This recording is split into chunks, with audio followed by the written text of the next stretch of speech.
But let's talk a bit about what else is going on in Scotland, because this morning I see Toby Young has tweeted out a story that says Scotland's crisis at NHS is to begin a programme of reparations to Jamaica and Africa paid out from existing healthcare budgets in a bid to make amends for slavery links dating from the 18th century.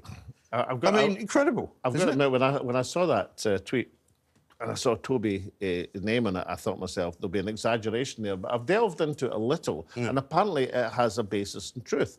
And apparently it's to do with a bequest that a surgeon left the health service, I think in Lothian, but I'm not sure. It's Lothian, yeah. NHS Lothian report has found that the Royal Infirmary of Edinburgh profited by almost 40 million quid. Yeah, I think, you know, there's a whole range of things. I mean, look, I think I don't actually mind, you know, us facing up to our role in slavery. I don't even mind apologies, but there's a lot of salving the conscience going on collectively, and of course it's very easy to salve your conscience with other people's money. Of course, is all our money, basically. But I mean, if you wanted to make a gesture, maybe this is what they're going to do.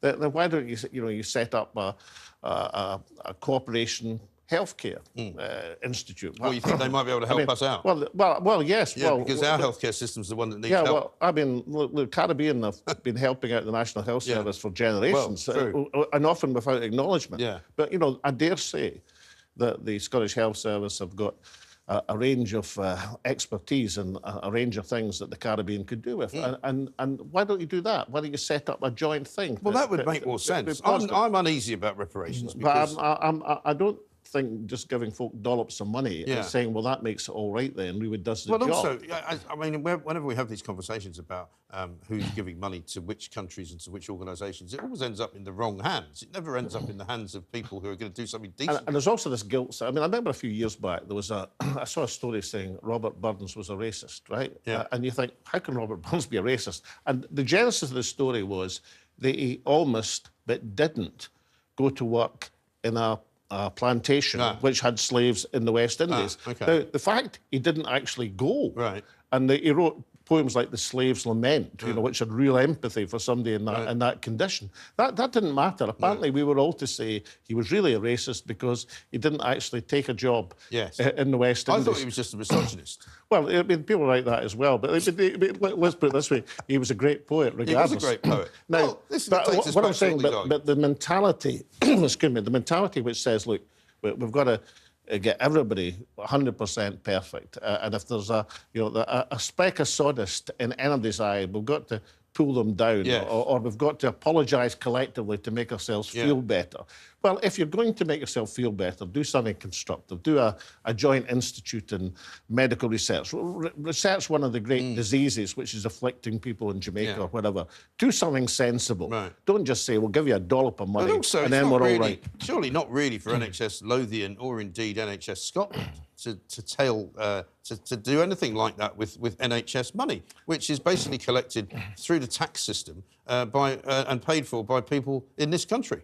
Well, I suppose they may have ministerial approval. I don't know what Toby knows about it, but it'll be interesting to find out. Well, I mean, given what's happened with Guy's Hospital, where the statue of Thomas Guy was boarded up for a very long time. You know, it sits just behind London Bridge here, and St Thomas is where Boris Johnson went.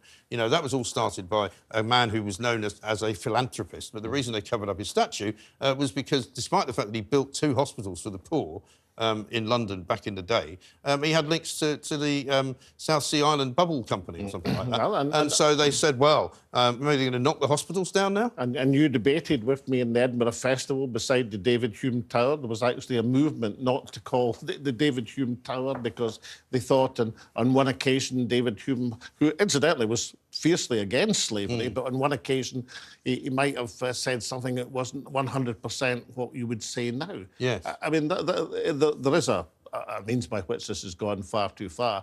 But look, I'm a wayward one, no doubt, but a Presbyterian. And there's something in Presbyterian theology about justification by faith. You know, you're meant to demonstrate by your good works. Yes.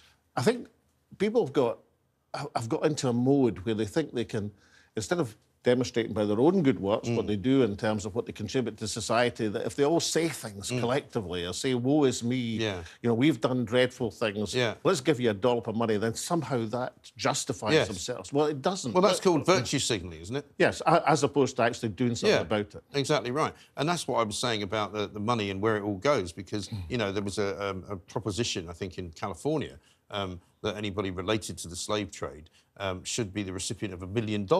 And this was coming from the kind of the hierarchy in the state legislature. But everybody was going, well, hang on a minute, well, how are you going to check that? Are you going to do some kind of DNA test? Are you going to do some kind of family tree? Do you have to show up and prove that you were in some way connected to the Caribbean by no more than 2 generations? I mean, it's a complete madness. Well, I was just thinking, maybe I should check the family tree again. You might be able to. You never know, you might get might be in for somebody. Absolutely right. But Mike, we'll have to find something what we fiercely disagree about. This is just, I mean... Well, I disagree with you wasting police time, even though I'm sure that would be nothing further from the truth. But have you heard back from the police, and what have they said? Not yet. I mean, you know, obviously, Police Scotland are legendary for their rapid responses to just about everything, as we well know from recent events. But they haven't actually responded as yet. But no doubt the PR department of Police Scotland will be judging how they should respond, whether the Prime Minister... But, you know, if they were to give the Prime Minister the 5 o'clock knock in Downing Street tomorrow morning, you know, I have to say there's a substantial section of the population in Scotland and in England might be cheering them on. Well, do you know, funny enough, I was talking to another old mucker of ours, Alan Cochrane, yesterday, who was still convinced that basically the bulk of the people in Scotland, i.e. the majority, don't want independence. Well, I think it's... how do you describe that? It's the circles in which you move. You see, if Alan was doing an opinion poll, he'd do it in a lounge bar. The Oxford bar, probably. Probably lots of bar. And then he's always constantly surprised when it's not reflected in election results. Well, except these other opinion polls. No, but it is reflected in election results, because there was a referendum for independence, and it was categorically won by the noes. You know what I'd describe that as? I'd describe that as a low blow. Yeah. I mean, I made one small... Well, you did want to disagree with me. I made one small mistake 9 years ago, and you keep bringing it up. Well, it's the only vote that we can look at. I mean, you can't say that just because Nicola Sturgeon and the SNP have been running Scotland for the best part of the last sort of 10 years, that means people want independence. What football team do you claim to support again? I don't really claim to support any now, because it's all become a bit ridiculous football to me. But I do support Scotland as a national football team. Right, OK. Well, when Scotland just very occasionally get beaten by England, like in the last match, we get to play them again. Yes. Right, OK. Well, it's a bit like that with democracy. It's not one static thing for one point in time. Well, that depends on who you are, you get to have replays and new votes with new generations. I mean, somebody was telling me the other day, I mean, you can get vote of 16 in Scotland. That means that nobody under 25 has actually had a say on the question of Scottish independence. Right. Or maybe they should. Well, maybe they should wait for the next generation, though, because this was a once-in-a-generation vote. So how many people do you cover in a generation? Well, actually, that was very defined. I mean, the point I was making was that referendums came along every 18 years. Right. With the way things are going, I mean, I think we should settle for 18 years. Well, I mean, then there would be another one in, what, 42? No, that was just on the basis of the devolution referendum of 79 and 97. Yeah. That was the point I was making. What I never said, I mean, what I always said, of course, it's up to the people. It's the people who should vote for things. But look, equally... you know the great principle of democracy? Yeah.